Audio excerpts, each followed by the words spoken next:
Congratulations, Linda. Why do you think you won today? Because I'm an extremely good councillor. I've always worked hard for Hampstead. I will continue to work hard for Hampstead, and it's so wonderful that people have recognised it, and I will continue to work hard for our wonderful area, and I want to work with my colleagues, particularly the wonderful Lib Dem team. We share the same values of hard work, and we also want to make sure that we work in a constructive way with Camden to achieve all the things that we want that make it a fantastic, lively borough, make it extra special. And you've been out on a doorstep every night. What were the kind of things that people were asking you when you went out there door knocking? It very much matches with the issues that I'm very concerned about. All my priorities, like safer streets, cleaner streets, a better environment, better health facilities, the basic primary care and access to health that we could have an influence in, and generally clean and healthy environment.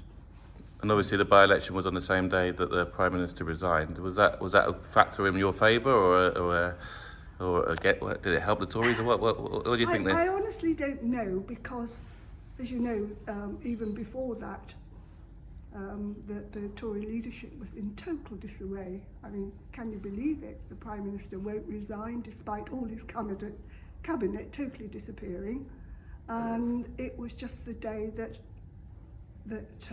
he decided it was about time. But even then, he hasn't really gone, has he?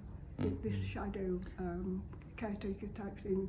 It is really not on. Yeah, I think that's right. And there was definitely an anti-Tory vote in May, and I think we still got the same anti-Tory vote now. Certainly there was on Thursday. I think the difference with May is that in May a lot of that vote went to Labour, but with a really great candidate like Linda, who's got such a strong track record, that vote came to us instead, and for good reason. One thing which Linda didn't mention, which came up on the doorstep, is how much people respect Linda for all the work she's done in the community. It came up time and time again. It's like, oh, with Linda, yeah, you got our vote. That was a very, very common message that we got. And that's what happens when you stand, like we did in Fortune Green, you stand a hard-working, respected local candidate. It makes a big difference. Okay, and now there's 5 of you, and you are the official opposition in Camden. But how hard is it going to be with just 5 of you against this huge Labour majority in Camden? You got one back today, but what does the future hold for people? What do you think, Linda?